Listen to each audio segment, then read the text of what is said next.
E sem perda de tempo, eu vou apresentar agora o meu entrevistado dessa noite. Com muito prazer, no estúdio da TV Candidez, no estúdio do programa Mostra Grátis da Saúde, ele que sempre nos ajuda a fazer o programa, eu recebo o naturopata Ramon de Assis. Ramon, boa noite, prazer receber aqui ao vivo, nessa primeira terça-feira do mês, já estamos em setembro. Boa noite. Boa noite, Samuel do Vale, boa noite a todos. É um prazer estar aqui novamente, né, no mês aí que vai entrar a primavera, né?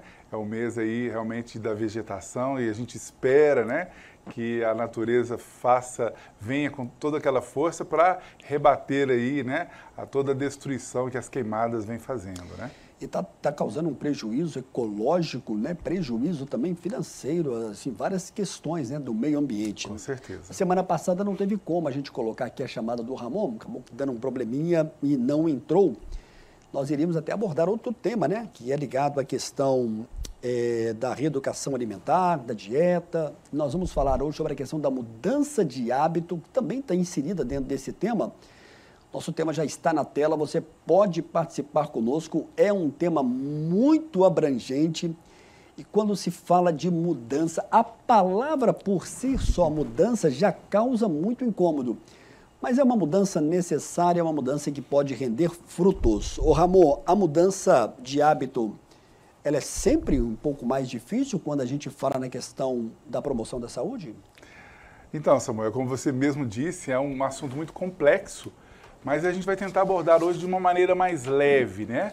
Mais compreensível, né? De entendimento de que as mudanças podem ser mais leves. Bom, primeiramente, entender. Toda a sociedade se encaixa em dois sentidos. Aqueles que querem melhorar de algum problema de saúde e aqueles que querem se manter saudáveis, não é mesmo? Então, a pessoa que não tem problema nenhum de saúde quer continuar saudável e aquela pessoa que já tem algum problema de saúde quer melhorar, obviamente. Então, o que a gente diz? Para esses dois casos, nós precisamos fazer ou participar da mudança de hábitos, sem dúvida. Eu sempre digo, né, a medicina convencional, a medicina farmacosintética, essa que todos conhecemos, né, é uma medicina muito bem preparada para lidar com a doença em si, né? Então, se uma pessoa está adoecida, aí tem todo um preparo ali, né, o profissional médico ou outros profissionais ligados a essa parte, sabe lidar bem ali com a doença, né? O tratamento dela, o controle dela, ou a cura dela, em alguns casos, quando é possível. Mas a gente sabe que a medicina convencional já não tem tanto preparo para lidar com a saúde. Olha que ironia.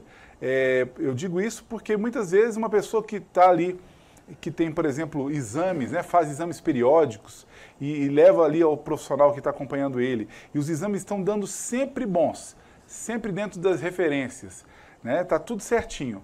Mas se aquela pessoa tem maus hábitos, ela está caminhando, mesmo sem saber, para alguma doença. Então, muitas vezes, vai no profissional que o acompanha, seus exames estão bons, pode ir embora. Volta ano que vem. A pessoa volta ano que vem, ainda estão bons, pode ir embora. Mas quando um dia a pessoa chega lá, não, agora tem uma doença, agora vamos tratar. Isso é um pouco, né, tem uma ironia nisso, mas é para chamar a atenção da importância que nós temos que dar à mudança de hábito. Então, muitas vezes, aquela pessoa que está com os exames em dia, tudo dentro da referência, já tem maus hábitos que vão levá-lo a uma doença. Então, por que não? Aí a naturopatia integrativa entra muito bem, porque ela vai entrar ali fazendo subleituras dos mesmos exames ou mesmo que não tenha ali uma leitura dos exames, pode perguntar para esse paciente, olha, seus exames estão ótimos, mas como é a sua atividade física? Você está fazendo? Não, eu sou sedentário. Olha, então vamos fazer para evitar que aconteça uma hipertensão arterial sistêmica, uma diabetes ou outros problemas mais. Então o naturopata está preparado ali para sugerir para aquele paciente ações ou mudanças de hábitos que vão levá-lo à manutenção da saúde. Então é entender essa dinâmica. Se nós estamos com algum problema, Precisamos mudar de hábito para melhorar do problema. Se nós não temos problema, ainda assim, claro, a maioria de nós precisamos de mudar algum hábito ou muitos hábitos para mantermos a boa saúde. Então a ideia principal é essa. É claro que nós vamos abordar aqui as várias maneiras de mudarmos esses hábitos e como fazer disso uma coisa mais leve. Você está querendo dizer aí nessa sua primeira resposta, pelo que eu estou entendendo, todos nós temos que ter, então, mudança de hábito. Até aquele que está com os exames ali em dia, colesterol, glicose, enfim. Todos nós precisamos de uma mudança de hábito. Exatamente. Às vezes a pessoa nem percebe. Né? Por exemplo, quem gosta de um refrigerante aí todos os dias, quem não abre mão de uma bebida alcoólica todos os dias, isso tudo aí é uma mudança, né? Então, essa é a ideia, Samuel, e eu creio que todos os nossos telespectadores também estão entendendo. Vou dar um exemplo clássico. Tem dois tipos de diabetes, né? Tem a diabetes tipo 1, aquela que é insulino dependente, e na maioria das vezes a pessoa já nasce ali com uma forte predisposição ou já com o problema instalado. Né? E tem casos que uma diabetes tipo 2 vem a se tornar a diabetes tipo 1, que é insulino dependente. Mas a diabetes mellitus, né? A diabetes tipo 2, essa que a pessoa adquire ao longo da vida, ali para os 30, 40, 50, 60 anos de idade, veja só o que eu vou dizer. Essa diabetes, ela só vai despertar nesses organismos quando a pessoa ingere em excesso açúcares, os famosos açúcares doces, ou os açúcares não doces, que são os carboidratos simples, que são farináceos e massas. Veja só, o que eu estou dizendo, se a pessoa que não é diabética não ingere em grandes quantidades esses tipos de alimentos ou produtos alimentícios, ela pode simplesmente não deixar que desperte a diabetes naquele organismo. Então, veja bem, se a pessoa hoje, a pessoa que está nos vendo agora, não é diabética, mas ingere em grandes quantidades açúcares, doces e não doces, como são o caso dos carboidratos simples, ela entra na classe dos candidatos a adquirirem diabetes tipo 2. Claro que vai depender da predisposição, vai depender da genética, mas ela não precisa ficar à mercê da genética quando ela muda de hábito. Se a pessoa, como eu, tira o açúcar doce da vida dela, ou deixa ele muito ocasionalmente, né, uma circunstância, um evento, alguma coisa assim, um encontro, uma reunião importante, aí tudo bem fazer um uso ali, moderado, e reduzir os açúcares não doces, como os carboidratos simples, você vai diminuir de maneira muito grande a chance de você desenvolver diabetes. E é isso que eu quero dizer. Quero dizer que tem aquela pessoa que já é diabética e pode melhorar essa condição, e a pessoa que ainda não é e pode reduzir drasticamente a chance de desenvolver. Tem gente que não abre mão, né, de um doce. Eu sou um deles, assim, né, quase que depois das refeições você fica meio que na obrigação de querer um doce. É um pouco viciante a questão do açúcar, Ramon. Ah, verdade. É uma dependência. Não é? É um pouco viciante ali. Você fica Na verdade, o açúcar é uma fonte de energia direta que o organismo recebe. Mas dá um pouco de satisfação também no cérebro aí? Podemos falar dessa forma? Também ele vai sensibilizar neurotransmissores e é como se você estivesse fornecendo alguns tipos de hormônios para o corpo. Porque com certeza você deve conhecer pessoas que não abrem mão de uma pequena sobremesa todos os dias. Eu mesmo era um deles. Como é que foi essa mudança de hábito? Foi fácil? Não foi fácil. Eu digo que, aliás, a mudança de hábito na minha vida mais difícil foi tomar água na quantidade devida. Que, aliás, muitas pessoas... Não é muito fácil também mesmo. Não é fácil. Mas o doce também reconheço que foi uma mudança bastante delicada, né, desafiadora.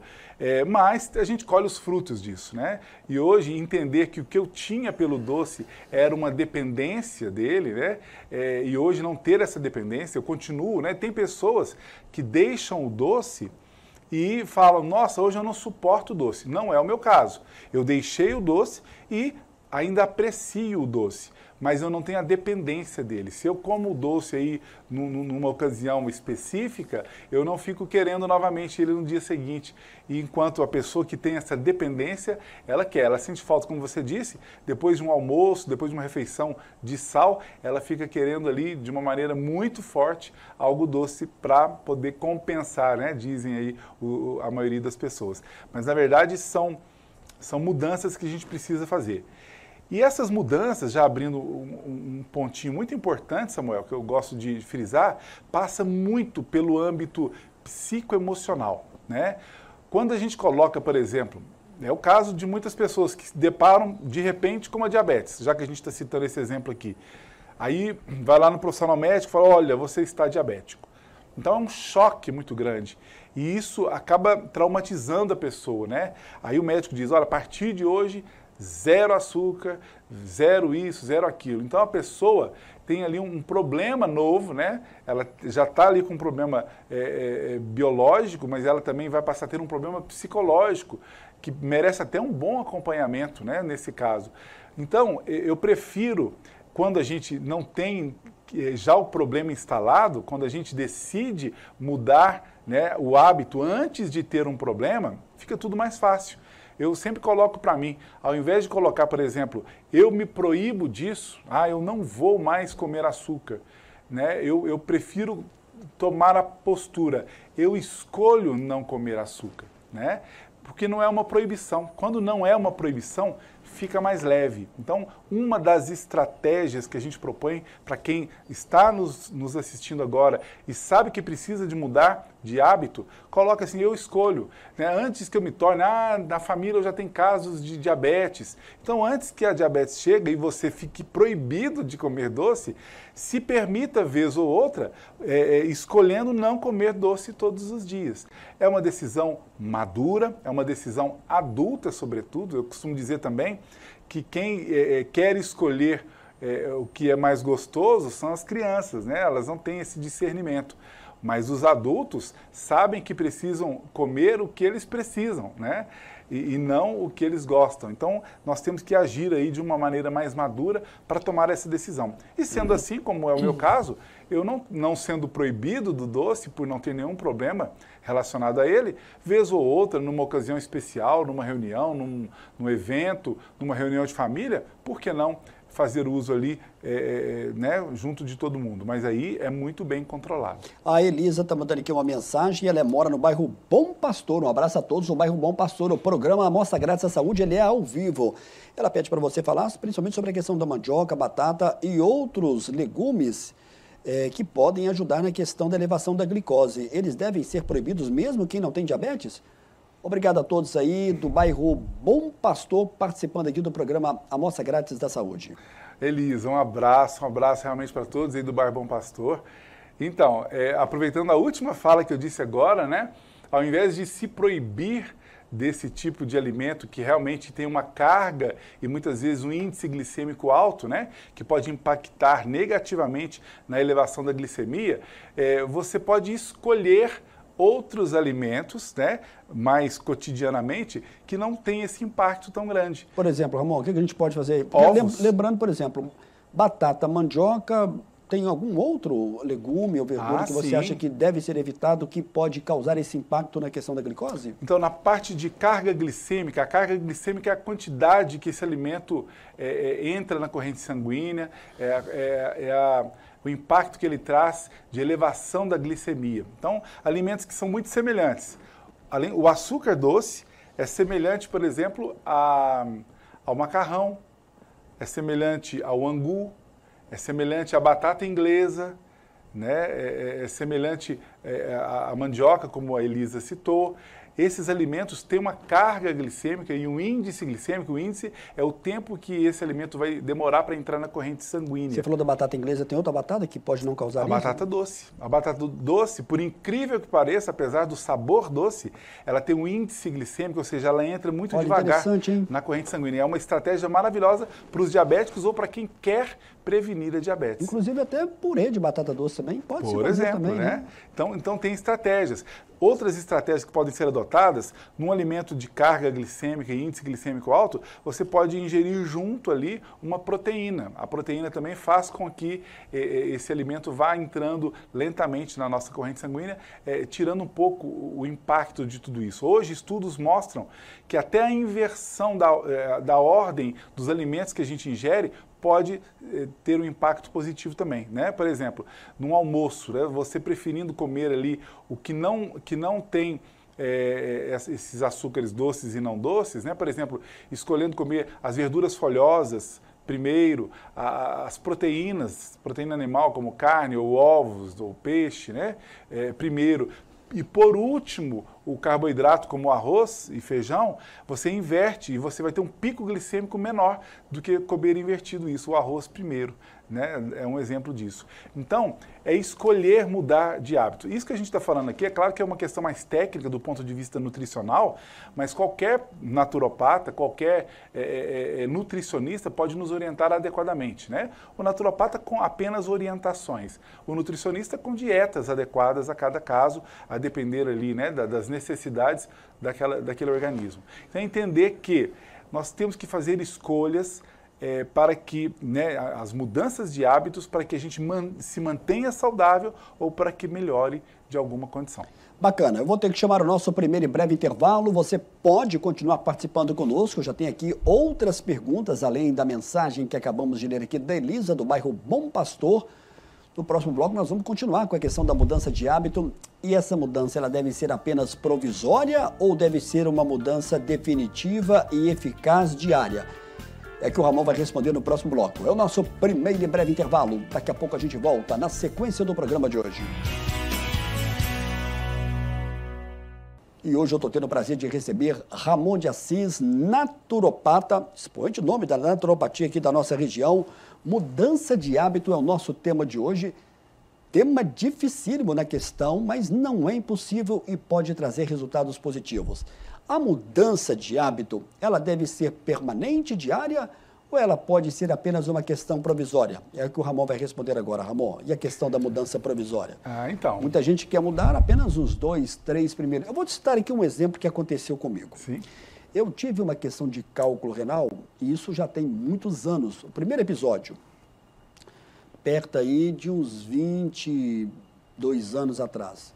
E eu pensei, vou mudar meu hábito, vou começar a tomar água frequentemente. Só que o dia a dia da gente não é nem sempre como a gente imagina. E a ingestão de água, ela nunca é dentro do ideal. Acho que pouquíssimas pessoas, se você seguir aquele cronograma que você falou, de para cada quilo, tantos ml. 36 ml. 36?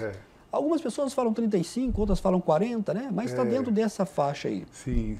Entre 35 e 40. Na verdade, essa mudança se dá, por exemplo, num período de onda de calor, né, onde a gente perde mais líquidos, a gente deve aumentar aí, por exemplo, a 40 ml. E a tensão deve ser redobrada. Redobrada. E no começo, quando você tem o episódio do cálculo renal, que foi o meu caso, você não quer ter mais dor, né? É uma coisa terrível. Quem já teve sabe do que eu estou falando.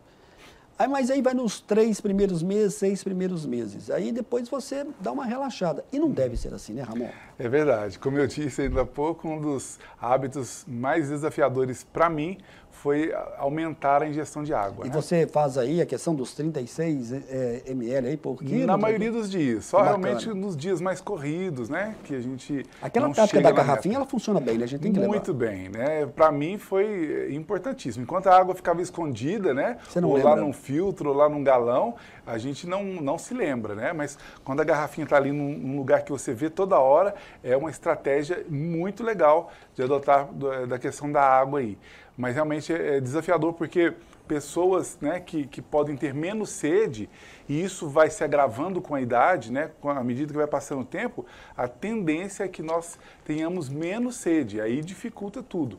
Mas alguns tipos sanguíneos, né, como é o caso dos tipos O, né, os tipos O são, em geral, via de regra, os que menos têm sede. E, nesse caso, dificulta bastante, né?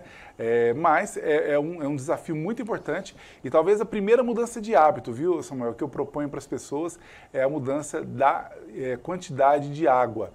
É claro que a qualidade da água que a gente ingere também é de extrema importância, mas a quantidade é muito importante, né? Essa média aí de 36 ml por quilo, né? É uma boa média para a gente alcançar aí, ter essa meta aí diária, independentemente se é frio, se é calor, se comeu comida salgada ou não.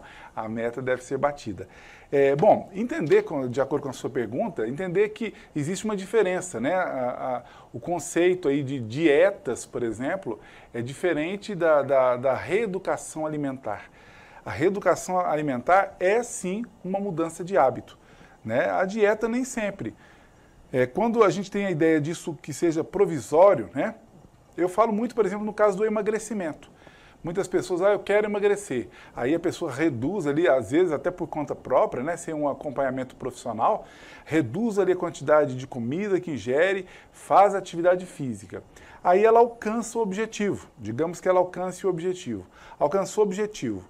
Se ela parar com a atividade física ou diminuir e voltar a comer grandes quantidades, você terá um efeito contrário a isso. Provavelmente aquela pessoa vai voltar a ganhar peso. E não é o que quer a pessoa. Então, ela tem que se conscientizar que uma mudança de hábito definitiva, nesse caso, né, é melhor do que uma dieta provisória. Porque senão a pessoa vai lá, emagrece, depois ela volta a engordar, emagrece de novo e volta a engordar. Então, ela tem que pensar diferente, ela tem que agir diferente, entender que se ela comer maiores quantidades, ela vai ganhar peso, se ela comer menor quantidade, vai perder peso. Então, ela tem que começar a transformar isso. Então, uma reeducação alimentar é uma das ferramentas da mudança de hábito, nesse caso, para quem quer emagrecer. Então, é pensar dessa forma. As mudanças provisórias, quando, né, a pessoa, eu vou emagrecer, alcançou o objetivo, volta a comer, não funciona. Isso vale para outras questões mais, né? Então, e como eu disse, e o açúcar, né, que é um exemplo que eu dei para a questão da diabetes, ele não é só danoso para a diabetes, para a glicemia. O açúcar é um dos produtos alimentícios mais inflamatórios a parte que existe na parte nutricional, né? Ele inflama muito o organismo. E nesse sentido, ele pode abrir campo para aquela predisposição que aquele organismo carrega naquele momento. Então, por exemplo, se a pessoa tem aí uma inflamação, uma predisposição, uma inflamação articular, se ela ingere açúcar, vai despertar a inflamação articular nela. Então, é entender que é importante que a gente mude de hábito, mude em definitivo, né? Quando eu falo em definitivo, não é simplesmente cortar, por exemplo, o açúcar para o resto da vida. Ela pode simplesmente não usar o açúcar cotidianamente e, como eu disse ainda há pouco, usar ali numa vez ou outra quando ele não é diabético. Olá, Samuel, boa noite. Boa noite também ao Ramon de Assis, aqui é o Chico Cabral. Estou com osteoporose. Tomo um medicamento, ele citou aqui o medicamento, eu já até informei que é o Ramon, que está me provocando muita queimação. Gostaria de saber do Ramon se ele pode me receitar algo natural para combater a osteoporose. Não uso leite e também derivados e não tenho resistência à lactose. Boa noite para vocês, parabéns mais uma vez pelo programa. A questão da osteoporose, como é que é a visão da naturopatia? Então, é uma visão bem interessante, muito ampla, né? Chico, um abraço, viu? Obrigado pela participação, pela pergunta. E a osteoporose que acomete mais as mulheres do que os homens, né? O Chico entra num rol aí de um grupo de homens que é menor do que as mulheres que tem esse tipo de problema, de osteopenia, osteoporose. Primeiro entender que o primeiro gatilho para poder desenvolvermos aí uma perda da massa óssea, né, que culmina aí na osteoporose, é o fato de nós diminuirmos a produção dos nossos hormônios, né? E todos eles, de certa forma, participam disso. Mas o estrogênio, que é um hormônio predominantemente feminino, é um hormônio que ele participa diretamente na produção das células ósseas. E com a queda da produção desse hormônio, o organismo começa a ter deficiência aí da massa óssea. E não bastasse isso, né, nós temos aí uma baixa ingestão de nutrientes ou suplementos que são importantes aí nessa constituição óssea, né, como é o caso aí do cálcio, o magnésio, né, que ajuda aí a fixação do cálcio, a vitamina D, ou esse hormônio que foi chamado de vitamina D, que é o colecalciferol, também ajuda aí no direcionamento desse cálcio para o lugar devido, a vitamina K2, MK7, que também ajuda nesse processo todo, né? Esses 4 suplementos são indispensáveis aí na reconstituição óssea, viu, Chico? Isso é importante que tenha a suplementação disso. E, claro, fontes de colágeno, né? Muitas pesquisas, já ali de 10 anos atrás, mas pesquisas recentes, questionando aí a eficácia, por exemplo, dos colágenos. Então a gente vê, a naturopatia vem com uma proposta de suplementação de colágeno diferente, hora de origem animal, outra hora de origem de algas marinhas, que são suplementos maravilhosos para a constituição muscular ou da parte óssea diretamente. Então a naturopatia entra com essa parte de suplementação e entra com a chamada modulação hormonal. Quando a gente, com plantas medicinais, a gente estimula a produção dos nossos hormônios, a gente faz com que o nosso próprio corpo produza esses hormônios que caíram de produção, eles melhoram a produção, mantendo ali uma saúde óssea melhor, viu, Chico? Então nós temos aí estratégias importantes, mas entendendo que evitar de ingerir alguns antinutrientes, como o próprio açúcar que a gente citou aqui, e ainda o glúten, que é uma proteína existente no trigo, centeio e cevada, é importante para a gente facilitar para que o organismo recupere aí a massa óssea. A Silvia, do bairro Niterói, acabou de mandar uma pergunta. Olá, Samuel, boa noite. Parabéns mais uma vez pelo almoço grátis, sempre acrescentando na vida das pessoas. Gosto muito de abacate e gostaria de saber qual é a opinião do Ramon. Se pode ser consumido todo dia e quais são os benefícios. Um abraço a todos, o bairro Niterói, um abraço Silvia. O abacate que está sempre presente praticamente em todas as estações do ano, podemos dizer assim, Ramon, hoje em dia? Né? O abacate, ele está acabando agora a safra dele, né? Sim. Eu aproveito sempre as frutas de época, né? Desde do primeiro abacate que deu no pé até o último, eu faço questão de estar ingerindo, porque realmente, Silvio, um abraço para você e para todos aí do Niterói, é uma fruta maravilhosa, né? É uma estratégia muito boa, inclusive para os diabéticos ou para quem quer prevenir diabetes, porque o abacate é uma fruta com uma baixíssima carga e índice glicêmico. Então, ela não interfere, essa fruta não interfere muito na glicemia das pessoas. Então, pode fazer um uso ali, o diabético, por exemplo, com mais tranquilidade. Claro que a dosagem, a quantidade certa, um nutricionista vai fazer esse cálculo perfeitamente, qual é a quantidade que cada pessoa deve ingerir, porque isso vai variar de acordo com a idade, peso, né, e outras condições. Mas o abacate, sim, na época dele, porque eu, como naturopata, recomendo que as pessoas comam as frutas preferencialmente na época delas, primeiramente porque elas terão mais nutrientes do que uma época que foi numa cultura mais forçada, né? Os valores estarão mais baixos, enfim, são várias as vantagens. Então, comer fruta de época é importante. E o abacate tem um período até longo, né, de produção, então aconselho que as pessoas consumam. O abacate tem muitas propriedades, viu, Silvia? Desde vitaminas do complexo B, né? Como B9, né? É uma vitamina muito presente ali no abacate. Ele tem fonte de ômega 3, ele é um alimento que dá muita saciedade. Então, se a pessoa comer o abacate, ela vai demorar para novamente ter fome. É uma planta muito bacana para a nossa saúde, né? Se quiser saber mais do abacate, lá no nosso canal do YouTube, né? Tanto o nosso YouTube, fanpage do Facebook e o Instagram, né, o mesmo endereço, Naturopata Ramon de Assis, segue a gente lá, e lá no canal do YouTube tem lá um videozinho, só colocar lá Ramon de Assis, abacate, vai aparecer o vídeo que fala tudo sobre o abacate e seus benefícios. Bacana. Ramon, estou recebendo aqui 2 mensagens perguntando agora há pouco sobre a questão da batata. Uma delas é do Felipe. Olá, Samuel, boa noite. Gostaria da opinião do Ramon sobre a questão da batata Ianco. Conhecido como batata Ianco ou batata do diabético, se pode ajudar a baixar a glicose. Obrigado aí pela sua mensagem. Ramon de Assis vai te responder. É o que perguntou? Felipe. Felipe, um abraço, viu? Obrigado pela participação e pergunta. A batata Iacon e tantas outras batatas, né, que estão no rol de alimentos adequados para quem quer ter um bom controle de diabetes, Felipe. É importante entender que não é que elas vão baixar a glicemia, mas é que esse tipo de alimento não faz com que suba a sua glicemia. Então, é uma boa estratégia, né?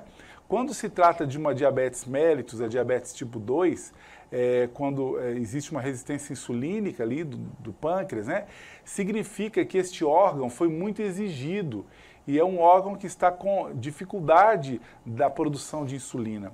Então, descansar esse órgão é uma boa estratégia e recuperar essa parte da sensibilidade insulínica deste órgão. Então, alguns alimentos são interessantes, como a canela, né? A canela pode promover isso.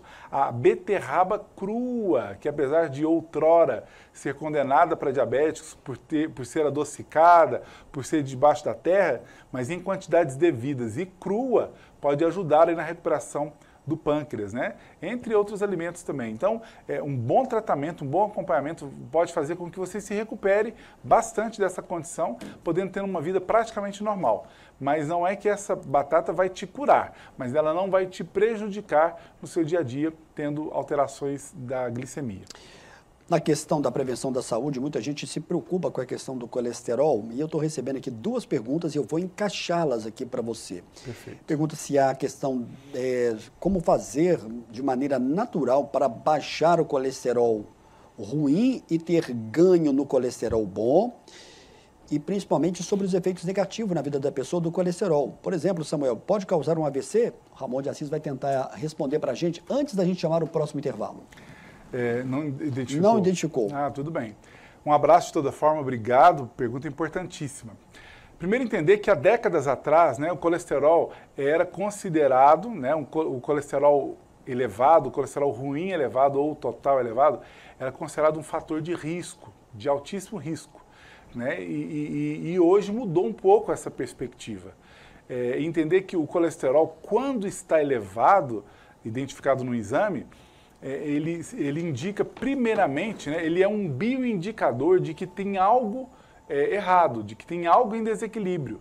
Então, o que nós precisamos de imediato não é combater o colesterol elevado.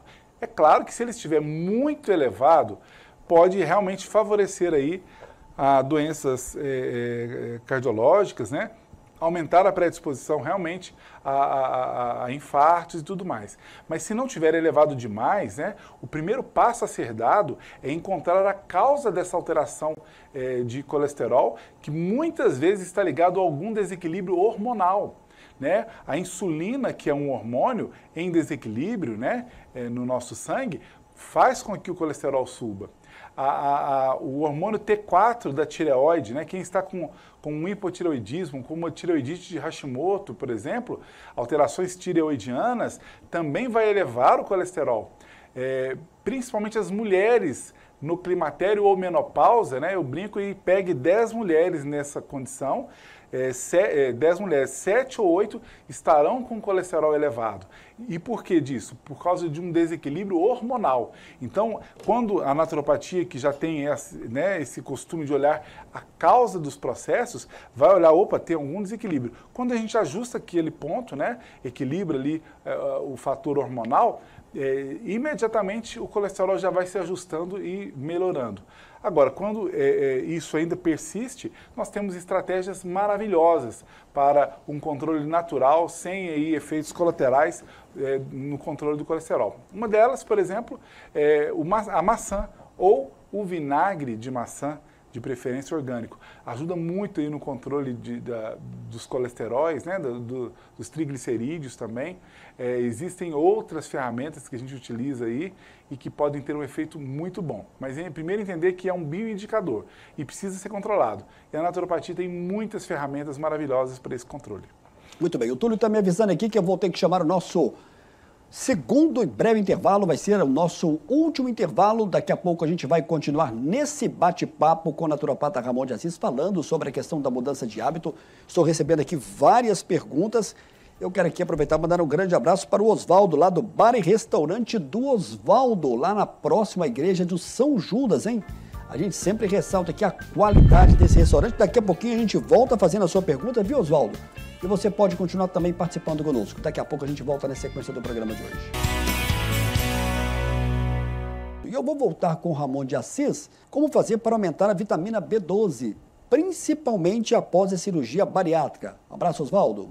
Ramon responde para a gente. Oswaldo, um abraço, viu? Obrigado pela participação, pela pergunta. Então, quando você perguntou da B12, eu já estava preparando uma resposta, mas quando você falou da bariátrica, né? merece sempre um acompanhamento, né? Todo mundo que faz a cirurgia bariátrica, né, precisa aí de um bom acompanhamento. Normalmente, o médico que a pessoa já faz esse acompanhamento, que foi até a cirurgia, vai indicar. E muitas vezes a pessoa pode ter que fazer ali uma suplementação, né, injetável, por exemplo, né, vai depender de organismo para organismo.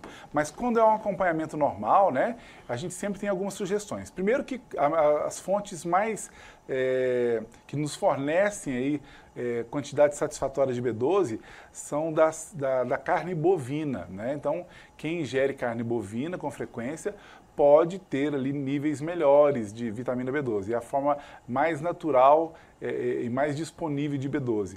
Mas quando não é assim que a gente precisa suplementar, nós, naturopatas, preferimos aí suplementar na forma de metilcobalamina, que é a forma mais orgânica aí da B12, viu, Oswaldo? É o que a gente faz aí quando precisamos estar suplementando um paciente. Olá, Samuel, boa noite, parabéns pelo programa. Meu nome é Lucas, moro aqui no bairro Porto Velho. Sobre o jejum intermitente, com o objetivo de descanso do intestino, também vale para quem é magro? Obrigado aí ao Lucas. Ramon de Assis responde sobre essa questão do jejum intermitente. Um tempo atrás foi uma moda danada, né, sobre essa questão. Sim. E gera muita controvérsia, né? Eu escuto muita opinião pró e contra. Qual que é a sua opinião? Então, primeiramente, um abraço aí para o Lucas, para todo mundo do Porto Velho, um bairro querido. Cada caso é um caso, né? Eu acho que ninguém deve, né? Ninguém que não seja da área da saúde, que não seja um profissional desta área, não deve se submeter aí a qualquer experiência, qualquer estratégia, né? Que não seja bem acompanhado, né? Então, nós temos que investigar, né? Eu sou a favor de alguns casos de jejuns, né? Alguns jejuns intermitentes, por exemplo, dependendo de alguns organismos. É claro que existem estudos que mostram isso, né? Que quando o organismo não está, eu não estou falando agora só do jejum, eu estou falando de sobrecarga. Quando uma pessoa vai dormir e ingeriu alguma coisa, né? Que o organismo vai ter que fazer a digestão durante a noite, isso definitivamente não é saudável. Então, entender essa condição. Então, quando a pessoa vai dormir com o aparelho digestório esvaziado, né, sem ter nada para digerir, o organismo vai ter várias ações importantes ali no reparo da mucosa gastrointestinal, inclusive aí no sentido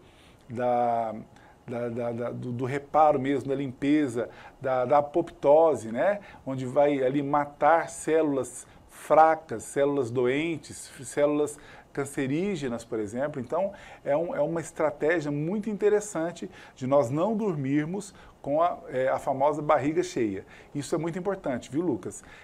Entender que esse reparo pode acontecer, mas deve ser feito de maneira acompanhada, porque tem casos que podem se submeter a um esvaziamento, mas bem controlado. Outros casos pode estender um pouco mais, então tem que ser acompanhado, mas eu sou favorável sim da ideia desse jejum. E essa questão de não comer muito próximo ao deitar é muito importante. Eu tenho procurado fazer esse hábito, mas nem sempre dá, não é todo dia. Sim. Qual que seria o recomendado de tempo que a gente deve dar esse espaçamento? Lembrando que essa quantidade também de alimentação à noite, ela não pode ser volumosa também. Ah, verdade. Eu tenho aconselhado, né, que a última refeição volumosa seja ainda de dia, para que a pessoa faça ali um complemento ou outro, se necessário, mais tarde. Mas aí seria um complemento leve ali da alimentação. Então, é entender isso. E realmente dormir ali com a barriga cheia, após ter jantado, é o costume, eu sei, de muitas pessoas que eu atendo em consultório, né? Hoje mesmo, conversava com um paciente que vai jantar ali pelas 9 da noite, 10 horas está indo dormir.